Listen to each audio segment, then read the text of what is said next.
bienvenue dans .vlog. Et oui, .blog évolue, et même si j'ai déjà fourni beaucoup de vidéos jusqu'à aujourd'hui, il y avait une évolution à faire. .blog ne pouvait plus rester du simple écrit statique. On sait qu'aujourd'hui, beaucoup de choses se font par YouTube, que les gens préfèrent souvent voir des vidéos. Alors, je me suis dit qu'il était temps d'intégrer toutes ces vidéos qui ont déjà été produites à l'esprit même de .blog. Ce que vous êtes en train de regarder est une vidéo qui sortira sous le nom de .vlog, toujours sur ma chaîne YouTube bien évidemment, et qui va s'intégrer donc au processus naturel de .blog, qui continue bien évidemment son existence, et .blog va évoluer en partageant les articles entre articles écrits et articles sous forme de vlog. C'est le cas pour aujourd'hui, que vous allez comprendre de façon très simple, puisque il y a quelques jours, j'ai mis en ligne un article sur .blog qui vous présentait les Xamarin Essentials, et je me suis dit que pour la partie démonstration, eh bien, ça serait tout aussi vivant, et peut-être même plus, de le faire sous forme d'un vlog, plutôt que d'un nouvel article. Donc c'est parti pour ce nouveau format intégré à .blog. À tout de suite pour la démo. En deux mots, pour résumer de quoi il s'agit, les Xamarin Essentials, c'est une API, une nouvelle API, qui regroupe de très nombreuses petites choses qui étaient éparses jusqu'à maintenant, et qu'on retrouve regroupées sous une API commune, complètement cross-platform, avec beaucoup de choses comme on peut en attendre de ce genre de librairie, comme la lecture du compas magnétique, comme la lecture d'autres informations qui viennent des smartphones, ou prendre une photo, accéder, envoyer un mail, ou des choses comme ça. Avant, on savait faire, il existait déjà des plugins Xamarin Forms pour faire des choses comme ça, mais ça oblige à gérer beaucoup de choses de façon éparpillée. Les Xamarin Essentials vous permettent de le faire de façon beaucoup plus simple en intégrant un seul package Nugget et en un seul namespace et d'avoir tout sous la main en même temps. Alors aujourd'hui, on va faire quelque chose d'assez simple, mais d'assez visuel, d'où l'intérêt de le faire aussi de façon vivante sous forme de vlog. Nous allons tout simplement faire la lecture du compas. Alors vous allez voir que ça n'a rien d'extravagant, mais rapidement on peut arriver à quelque chose de très sympathique grâce aux Xamarin Forms d'un côté, avec C#, XAML bien entendu, et un peu d'astuces, et surtout avec les Xamarin Essentials qui vont nous permettre d'accéder très facilement, de façon cross-platform, aux informations dont nous avons besoin. Donc on va commencer tout de suite. Commençons par créer un projet. Alors rassurez-vous, je ne vais pas vous faire voir toutes les manipulations, j'en sauterai quelques-unes, c'est un vlog, pas un roman fleuve, et je ne vais pas vous ennuyer avec les petits détails. Mais regardons quand même le début de la mise en place. Donc on va faire un nouveau projet cross-platform, une application mobile Xamarin Forms, et on va l'appeler Compass Demo, tout simplement. Et on va laisser tout. Créer un répertoire pour la solution. On ne va pas l'ajouter au contrôle de source. On va faire ça directement. Je vais ajouter et je vais partir d'une application blanche. Je ne vais pas laisser l'application Windows ou WP, tout simplement parce que le compas magnétique, il faudrait un Windows Phone. Windows Phone n'existe plus, et je doute même que sur les surfaces les plus récentes, il y ait un système de lecture du compas magnétique. En tout cas peut-être, mais enfin, ça reste un cas assez rare, et on voit mal quelqu'un trimballer son PC et le bouger dans tous les sens pour regarder si le compas fonctionne, avec un PC de bureau. iOS, dans cet exemple, je vais laisser tomber parce que ça marche exactement de la même façon et qu'on ne va pas perdre de temps à mettre en route le Mac sur le réseau, etc. pour ça. Donc on va se contenter d'un projet Android, mais sachez que bien évidemment ce que je vais vous faire voir marche bien évidemment naturellement directement avec Android, iOS et aussi UWP, même si là, en l'occurrence, on va accéder à une fonction qui n'est pas présente dans la plupart des machines qui supportent UWP, c'est-à-dire les PC de bureau et les surfaces. Donc, on va être en .NET standard et non pas en projet partagé. On va dire OK, il va créer les projets. On se retrouve dans quelques secondes quand c'est terminé. Et bien voilà, il a créé le projet, la solution même, avec, on le reconnaît, le projet partagé, enfin partagé, le projet .NET standard bien évidemment, mais qui sera partagé par l'ensemble des projets natifs.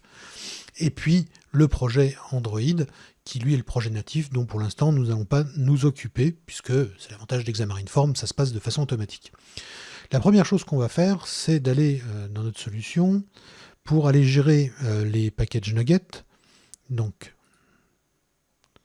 on va voir ceux qui sont installés et ceux qui ne le sont pas. Alors bien évidemment, presque comme à chaque fois, on a des mises à jour, notamment celles des Xamarin Forms. Et c'est fini. Nous avons notre Xamarin Form à jour dans notre solution. Donc maintenant, nous allons pouvoir parcourir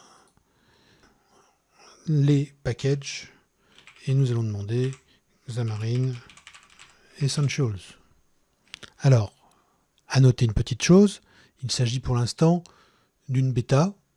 Il n'est pas encore fourni en version définitive et stable, donc il faut inclure la version préliminaire, donc inclure les versions préliminaires parce que c'est pas très bien traduit.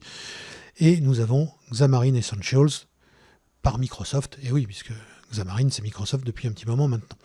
Donc on prend ce package, on l'installe partout, comme tous les packages qui contiennent des informations à la fois partagées et à la fois natives, et on installe la dernière version preview, donc qui est la 0.10, mais enfin bon, on s'en fiche, parce que quand vous lirez ça, vraisemblablement, soit ça aura encore changé de version de preview, soit tout simplement, on en sera arrivé à la version définitive.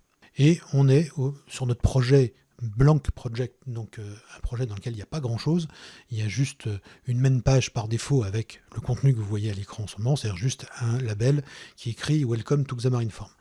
Alors, Welcome to Xamarin Form pour ceux qui ne connaîtraient pas, mais pour les autres, bien évidemment, on va s'attacher à faire quelque chose d'un tout petit peu plus sophistiqué. Il y a plusieurs façons de développer, bien évidemment, des exemples de ce genre-là. J'essaye toujours de les faire très proprement et de respecter l'esprit MVVM. On va le faire, bien évidemment, ici. Je vais simplifier, je ne vais pas utiliser Prism. Je vais le faire à la main, en créant une classe qui sera considérée comme étant le ViewModel, et tout simplement en la bindant à la main dans la view au niveau du constructeur de la vue. C'est-à-dire quelque chose d'un petit peu grossier pour du MVVM réel, mais ça fonctionne et c'est du MVVM. On va créer un certain nombre de choses, et notamment, on va créer d'abord un ViewModel que l'on va ensuite venir rattacher à la forme, c'est-à-dire à la main page, puisqu'ici nous n'aurons qu'une seule page dans ce projet. On se retrouve dans 2 secondes, le temps que je fasse ça pour ne pas vous ennuyer, et on y revient. Alors voici notre ViewModel. Pour faire simple, ce ViewModel doit être capable, bien sûr, de supporter eNotify Property Changed, et pour le faire, on a 50 000 façons. La plupart, enfin même tous les frameworks ou les toolbox MVVM permettent bien évidemment de le faire et proposent un type de base, une classe de base pour les ViewModels. Comme là, je vais n'utiliser aucun outil de ce genre, il faut le faire à la main.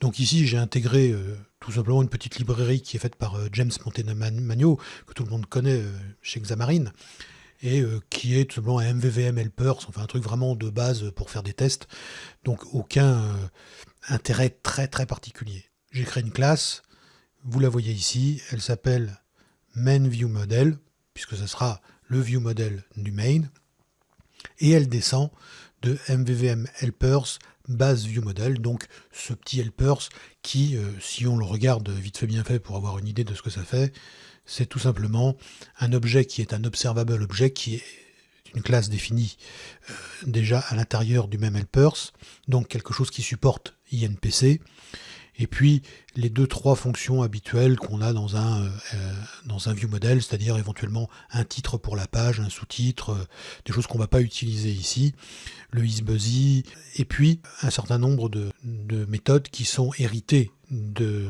l'objet observable, c'est-à-dire surtout sa capacité à faire des set properties et à lever eNotify Property Change. C'est vraiment que ça qui nous intéresse dans cet exemple. En dehors de cette petite particularité qui serait totalement différente si j'utilisais Prism ou MVVM Lite ou autre chose, qui reviendrait au même, nous avons donc un constructeur extrêmement simple. Que fait ce constructeur? Il initialise visiblement 2 commandes. Des commandes, là, on va utiliser là aussi les outils MVVM qui sont fournis de base dans Xamarin Forms. New command de stop et de start, puisque c'est la commande de démarrage et d'arrêt en fait de notre système de monitoring du compas. Et ce stop et ce start, ce sont 2 méthodes privées, tout simplement. On va voir ce qu'on va mettre dedans. Qu'est-ce qu'on déclare en plus? On déclare une variable double heading qui sera donc la valeur numérique indiquant la valeur du compas magnétique, tout simplement, donc de 0 jusqu'à 360. Et nous aurons un heading display qui permettra d'afficher quelque chose d'un peu plus formaté et qui sera donc une chaîne de caractères. En dehors de ça, donc, on retrouve les 2 commandes qui sont des propriétés publiques, stop commande et start commande, et on retrouve bien évidemment, donc, comme je vous l'ai fait voir, le start et le stop. En toute logique, on va commencer par le start. Dans le start, qu'est-ce que je vais faire? Je vais appeler, tout simplement, alors je vais vous faire voir, on pourrait très bien l'avoir directement. Je vais faire xamarin.essentials, et vous voyez que derrière, on a plein de choses. L'accéléromètre, les app info, le baromètre, s'il y en a un bien sûr sur la machine, l'état de la batterie. On a énormément d'API en fait qui sont regroupées à l'intérieur de tout ça et qui sont vraiment très très importantes. Les device info, les unités de distance utilisées, faire un email, formater, les systèmes de sauvegarde d'énergie, la géolocation et donc la géolocalisation et l'encodage de la géolocalisation, le gyroscope, le launcher, le magnétomètre, beaucoup de choses. Et bien sûr, on retrouve un utilitaire de type mainthread qui permet d'invoquer des méthodes sur le thread principal. Bon, voilà, ça c'est des choses habituelles quand on ne veut pas avoir un blocage de lui, bien évidemment, et qu'on intervient depuis un thread différent du thread main. Donc, voilà tout ce qui est là-dedans. Mais on peut utiliser aussi directement ce qui va nous intéresser en demandant Compass. Donc on voit Compass qui est une classe in Xamarin Essentials. Donc Compass, on va s'abonner forcément à la méthode, à l'événement qui permet d'être prévenu à chaque fois que le compas change. Donc on a bien évidemment reading change qui est un événement. Donc, plus égal. Nous avons compass reading change avec une gestion d'événements pour ce faire. Et puis derrière, qu'est-ce qu'on va faire de plus? Derrière, on va commencer la lecture, initialiser la lecture de notre compas. Donc on va dire compass.start.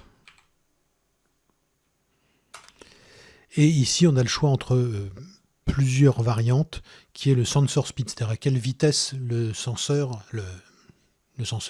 la sonde, on va dire, est interrogée par le programme. Donc on a sensor speed, qui est une énumération.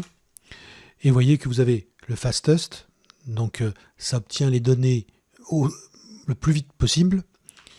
De type game, c'est-à-dire obtenir des données qui sont à une fréquence qui est adaptée à la création d'un jeu, donc assez réactive. Normal, qui est donc le rythme normal d'interrogation. Et UI, qui est tout simplement une façon naturelle d'appeler cette interface, cette API, quand elle doit mettre à jour des informations à l'UI. C'est exactement ce qu'on va faire, donc on va utiliser ce mode, mais je vous invite éventuellement à regarder la doc des Essentials, et plus regarder même le code, puisque c'est en open source, pour voir exactement quelle différence il y a dans le code quand on fait ce genre de choses. Bon, on a démarré notre compas. Bon, c'est assez sympa, maintenant on va pouvoir l'arrêter. L'arrêter, alors c'est assez simple, hein. Compass.stop. Vive l'intelligence. Et puis, comme d'habitude, quand on s'abonne à un événement, c'est bien de se désabonner. Et on va copier ce truc ici et le transformer en moins. Tout simplement pour dire quand on s'arrête, on arrête aussi l'événement. C'est plus propre, c'est plus clean. Il n'y a pas à chercher, c'est comme ça qu'il faut faire. Et puis maintenant, dans le reading change, qu'est-ce qu'on fait au moment où la lecture du compas magnétique va changer? Donc à chaque fois que notre événement va être appelé. Enfin, notre gestionnaire d'événements, bien évidemment. Eh bien, c'est assez simple. On va dire tout simplement que le heading, donc la valeur double, hein, et la propriété pour être sûr que le eNotify property change soit déclenché, le heading est égal à quoi? On a des compass change event args, comme vous pouvez le constater. Donc le E, point, tout simplement, reading, et heading magnetic north. Donc on va détecter le nord magnétique. Voilà. Et puis, pour ce qui est du heading display, le heading display, lui, va afficher quelque chose de plus formaté. Donc on va utiliser une chaîne de ce genre-là, qui est le heading, deux points, et puis on va intégrer heading, tout simplement. Un start et un stop, l'appel du compas, et c'est bon. Alors avec ça, on pourrait tout simplement avoir un label pour afficher le compas. Ce ne serait pas très très rigolo. Donc on va essayer de faire quelque chose comme d'un tout petit peu plus sympa, même si ce n'est qu'une petite démo à l'intérieur d'un vlog. Donc je vais mettre en place 2-3 choses au niveau du code XAML de la main page, et on se retrouve dans 2 secondes. Alors avant de passer à la vue proprement dite en XAML, dernier petit passage sur le code C#, parce que bien évidemment, il reste 2-3 petites choses à mettre au point pour lisser tout ça. On remarquera en haut les 2 using, d'abord pour l'Xamarin Forms et pour l'Xamarin Essentials. J'ai supprimé les using inutiles parce que c'est beaucoup mieux. On voit aussi que dans le constructeur du ViewModel, pour des raisons de simplicité, on va automatiquement démarrer le suivi du compas. Donc on a ici if start command can execute la commande de start. Et puis, exemple pour exemple, je ne peux pas me refaire, le coup d'avoir une propriété string pour le heading qu'on formate en double de la propriété heading, non, c'est pas possible, ça me gênait trop, donc j'ai supprimé cette propriété stupide qui ne sert absolument à rien, et on verra dans la vue comment on peut utiliser un string format pour pouvoir utiliser le double et le mettre en forme directement en XAML et non pas créer des propriétés inutiles, car vraiment ça me gênait trop, on ne peut pas se refaire, hein, je ne peux pas supporter le code qui est mal fait. Donc bon, donc c'était une erreur de départ. Reste plus qu'à brancher tout ça à notre vue XAML. Alors voici la vue XAML. De quoi est-elle faite? C'est une page, c'est la main page, hein, puisqu'il n'y a qu'une seule page dans cette application. C'est donc une content page avec ce qu'il y a de plus normal dans ces déclarations. Et on va noter juste quelques petites particularités. Vous noterez qu'au début de cette content page, je déclare dans son binding context directement le local main view model. C'est-à-dire que c'est dans la vue XAML que le main view model va être forcément créé et rattaché à la vue. Alors c'est pas une mauvaise façon de pratiquer pour faire du MVVM, c'est juste que c'est moins souple si on veut faire du mocking, si on veut fournir plusieurs view models ou rattacher les vues différemment. La plupart de tous les systèmes et les toolbox MVVM ont pour particularité de permettre un routage et de permettre un découplage fort entre la vue et le ViewModel. Ça se discute vraiment beaucoup, hein. Très personnellement, j'ai rarement vu d'application où le budget est suffisant pour qu'on puisse développer des tests, des mockings. Bon, les unit testing, ça fait 20 ans qu'on en parle et en fait presque personne n'en fait. Donc dans la réalité, c'est souvent comme ça en fait qu'il faut pratiquer, pour aller vite, pour être propre, surtout pour une application smartphone où les vues sont de toute façon faites pour leur view model, et les view models sont faits pour les vues, il ne faut pas être hypocrite. Mais dans une application professionnelle où on va utiliser une boîte à outils MVVM, comme Prism, comme MVVM Lite ou autre, on suivra plutôt un pattern de découplage fort. Mais ici, ça marche très bien, c'est du MVVM. La vue connaît son view model. C'est l'inverse qui en MVVM ne doit pas être fait. C'est-à-dire que c'est le view model qui ne doit pas savoir par quelle vue il est affiché. Mais une vue, qu'elle connaisse son view model, ce n'est pas, à mon sens, une violation de MVVM.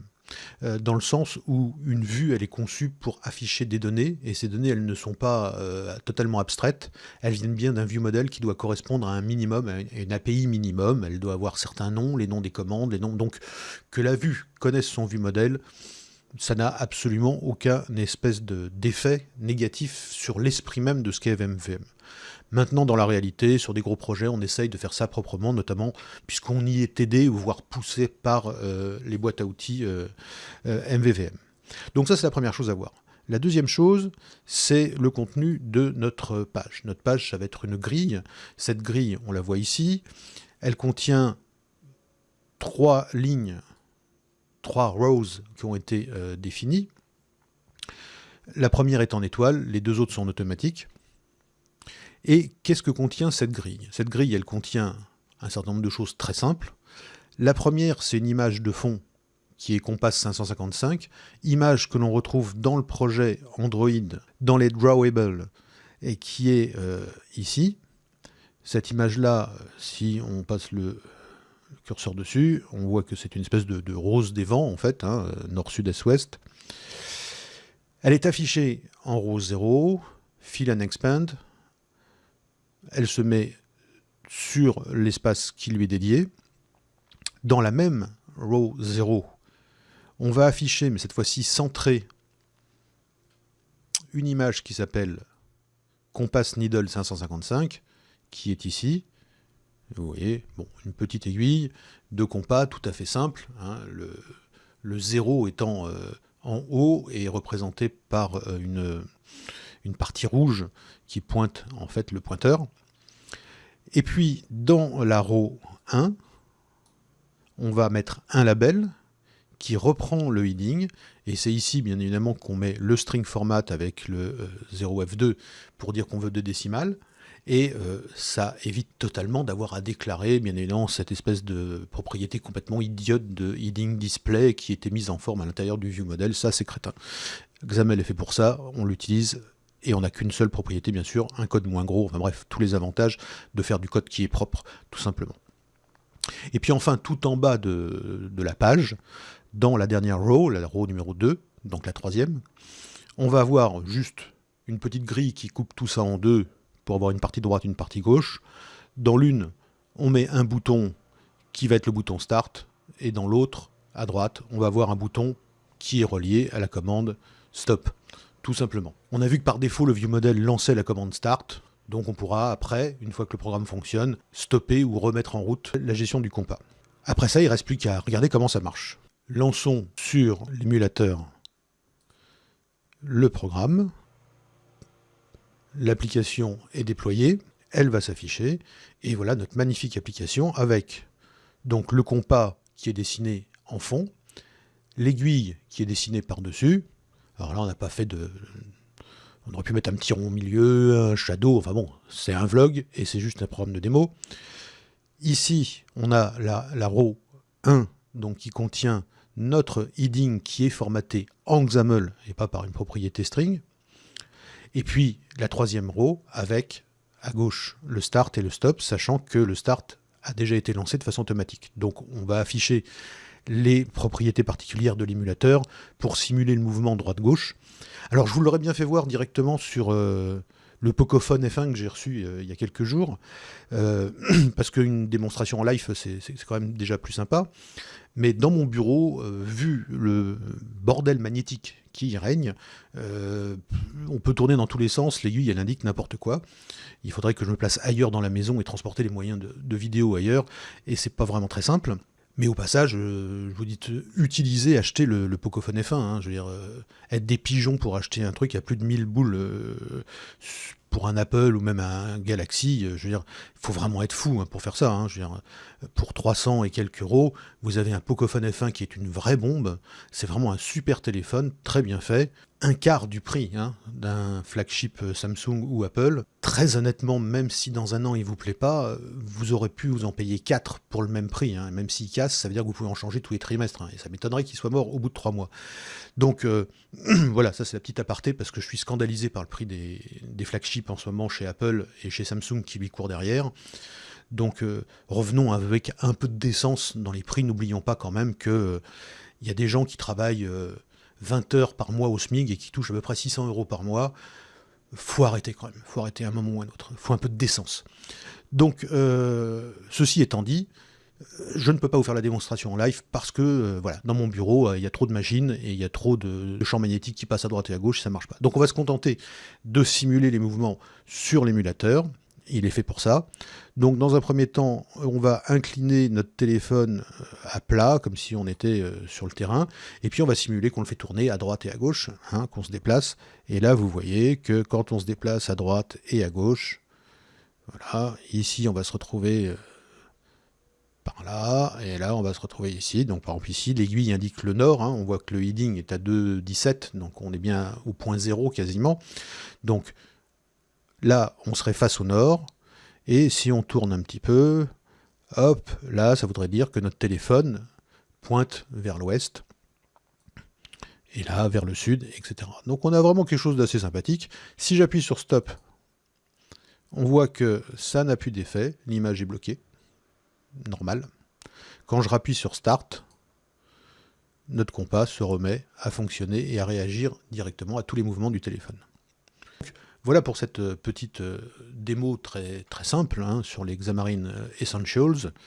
et qui nous permet de remettre un peu les choses en place. Ça me permet aussi de faire un peu un test pour le format de ce vlog, que je vais essayer d'être ni trop long ni trop court. J'espère que ça vous a plu. Si vous aimez ça, comme on dit sur YouTube, mettez des petits pouces bleus. Surtout, mettez des commentaires aussi, parce que ça prouve qu'il y a de l'activité sur la vidéo et qu'elle suscite un minimum d'intérêt.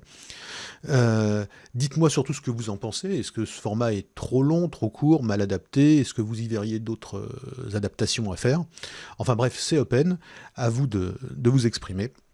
En tout cas, je vous remercie d'avoir regardé ce vlog, donc le premier Dot Vlog, le numéro 1 de Dot Vlog, et pour mes 10 ans de MVP et pour les 12 ans d'existence de Dot Blog, ça valait bien la peine de faire une petite évolution. Je vous remercie et à très bientôt pour un autre Dot Vlog.